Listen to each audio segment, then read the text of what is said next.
Well, shooters and reloaders out there, Fortune Cookie 45LC coming to you from the hot lead zone. And what we have here is a Lee Breech Lock Pro progressive reloading press.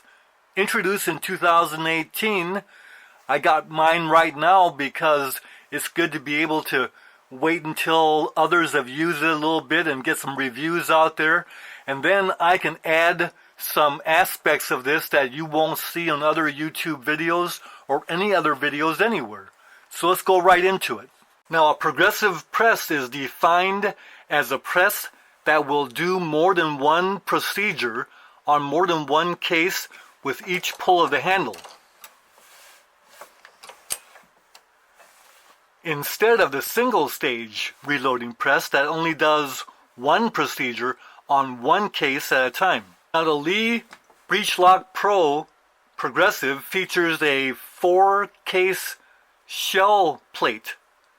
So you can have 4 cases being worked on with each stroke of the press.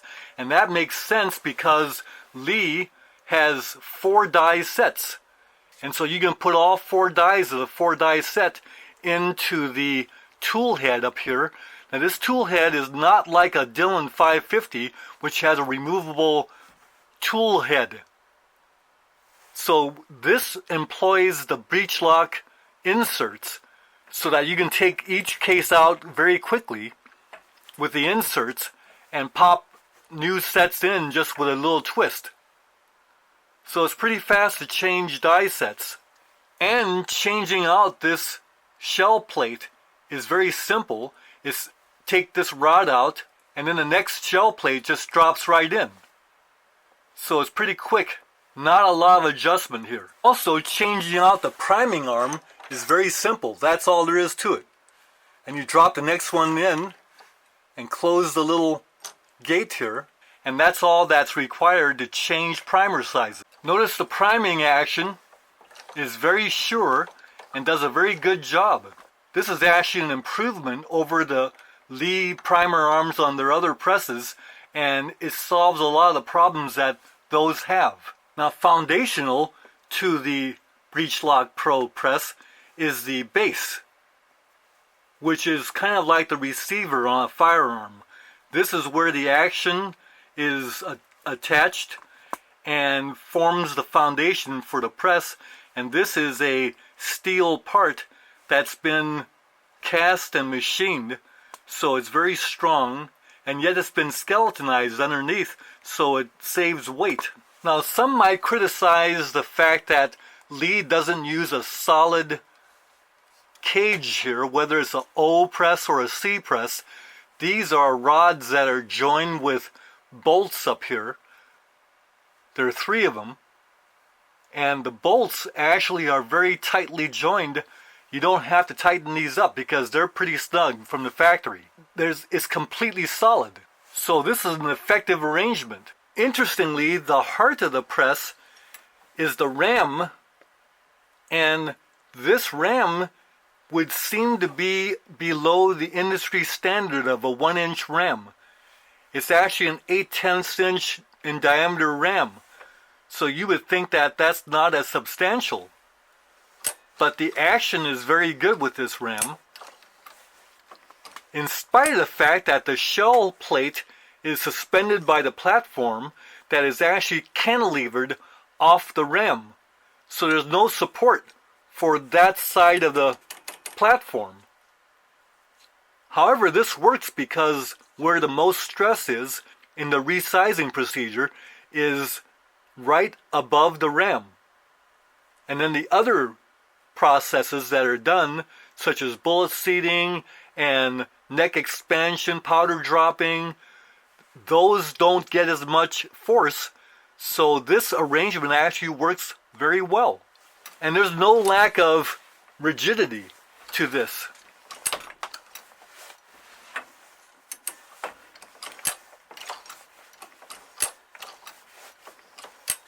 Now, this press features automatic indexing, and that's accomplished by a rod that has a twist in it.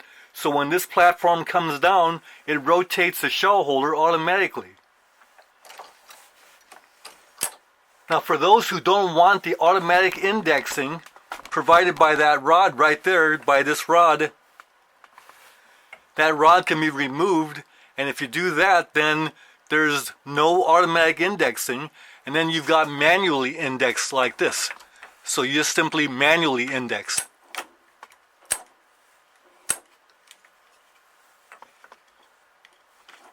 As you see. In fact, if you reload a rifle round like .308 Winchester, you have to do the manual indexing because the automatic causes a longer round to jam in the die as it rotates too soon. The instruction manual that comes with the Lee press includes a quick setup guide. You can get this press all set up in about 10 minutes.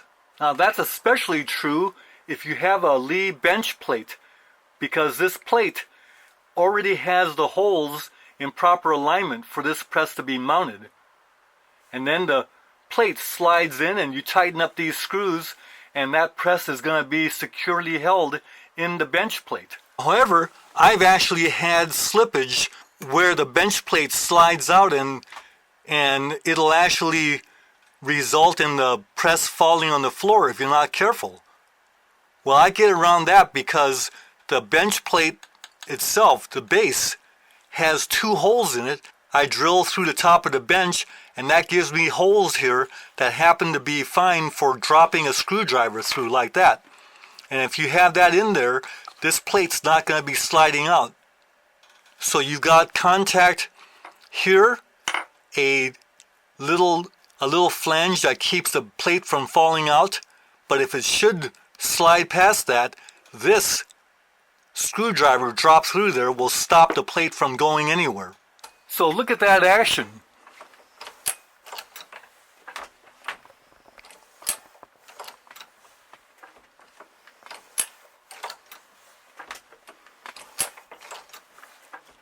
Very smooth and effective and sure. Now, one of the knocks on this press is that even though the price of the press is very attractive at about $106 to $115, depending on where you buy it and when you buy it, that's a very low price for this press, and you're getting a lot for that. But one of the knocks is that you've got to buy other accessories to make this thing work, such as you've got to buy the Lee safety prime, which I took off so you can see the press better. But you've got to buy that. And then you've got to buy the powder measure, which is in this case the Lee auto drum. And then you've got to buy more inserts. So that by the time you buy all that, and then most of us are going to want eventually the case feeder, which is another $25. So by the time you add all those things in there, you're going to wind up spending as much as you would for other presses. If you happen to have the Lee stuff already, say you've already got a breech lock press, so you've got other breech lock inserts already, and you already have the Lee powder measures, whether it's the auto drum or whether it's the auto disc or the auto disc pro, you've got those already. And the safety prime's the same one that's on the other Lee presses. And the case feeder is only $25, so if you get that, that's worth it. Look at the features you don't have to pay for. One is what you use all the time, and that's the operating handle. Has a nice wooden handle here that gives you a lot of control and comfort. Plus you got a lot of leverage here. And Lee provides you with a receptacle box to catch the loaded rounds. More on this later though. Plus Lee provides a nice place for you to store your hex wrenches and your extra primer arm. Now this die head or tool head is a very impressive piece of metal here. This is a very high strength alloy that's non-ferrous and very nicely machined. It may have been cast first but then machined. It's skeletonized underneath so that it provides strength without excess weight. Overall, it's easy to see that this press was built for durability, and the long-term goodness should provide many, many, many years, perhaps a lifetime of service. Now, I've already been doing my first reloading project, 45 ACP, with this press, and it is solid. So if you were starting this press, you would go ahead and run the operating handle down, go ahead and load a case, and then go ahead and size that case, load another case,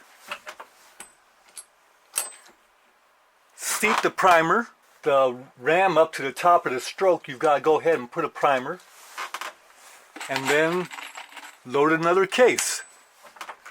Then when you come down, you have to go ahead and seat the primer and place a bullet.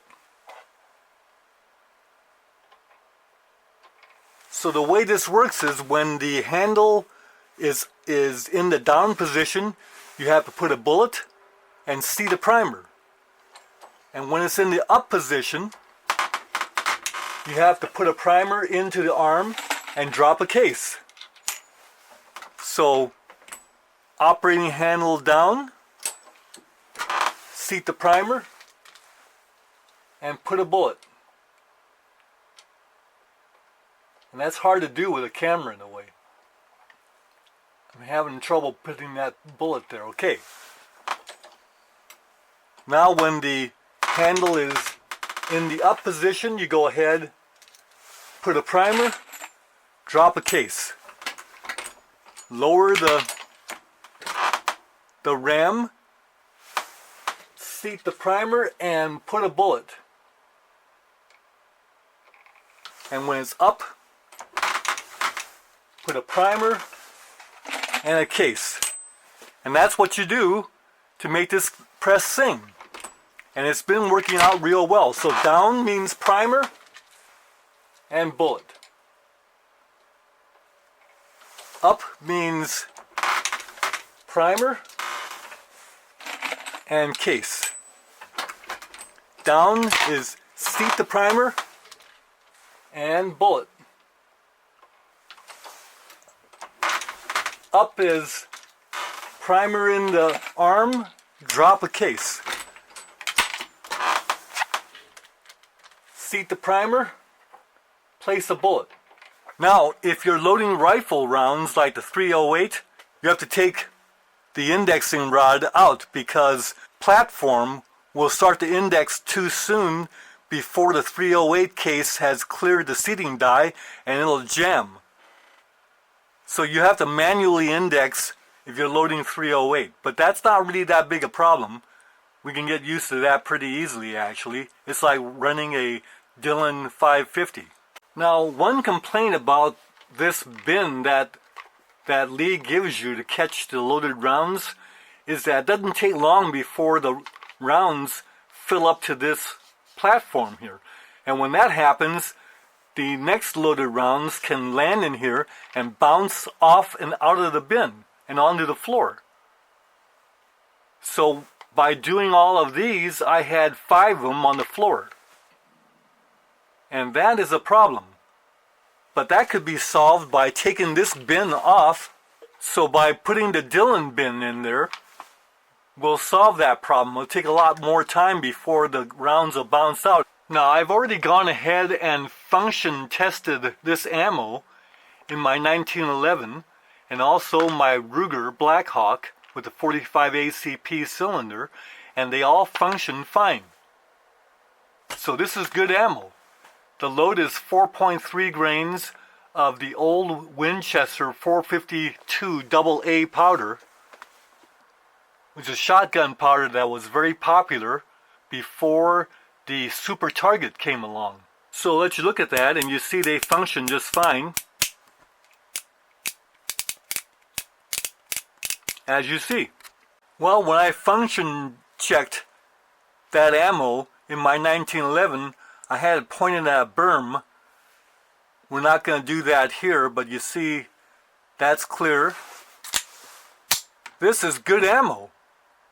So appreciate the fact that the Lee Breech Lock Pro turns out real nice 45 ACP rounds. When everything is all set up and you've got all your components readily at hand, you can load 10 rounds a minute. So 600 rounds an hour is possible. But the problem with having to reload the primer feed and this kind of thing will slow you down. I would say a very practical speed for this press would be 1 round every 10 seconds or 6 rounds a minute. And that translates out to 360 rounds an hour. If you added the Lee case feeder, that's a $25 item, then you could actually load upwards to 600 rounds an hour. So this roller handle is actually very nice because it is comfortable and prevents fatigue in long reloading sessions. Plus it gives you adequate leverage to do any procedure on the press. Now the Lee Safety Prime, some people don't like that because it's kind of awkward, but once you get used to it, you can make that work pretty well. No problems with the Lee Auto Drum Powder Measure. It's throwing 4.3 grains of 452 AA pretty consistently and without any problem. No leakage, no problems of that nature. Now I do recommend the riser for the Lee Auto Drum Powder Measure. That keeps it elevated and out of the way of the other dies. Now the dead primers go into the Lee drop tube and that worked just fine. No problems with that at all. Now notice the action of the primer arm right there in the middle of the frame.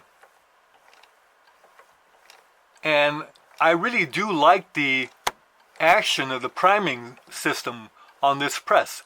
Plus you notice that pointed rod coming up, that assures the indexing is correct at the bottom of the stroke. Now do you see the quality of the seating of the primers? Notice that there's no damage to the primers and they're all in there just the way we want them. Now some of those bullets have some scars on them because I did that function testing, but those rounds are fine. Those bullets, of course, are 200 grain Lee cast 45 caliber semi-wide cutters, long nose H&G 68 type of design. And if you want to do a long reloading session, that whole jug of bullets could be consumed without too much trouble.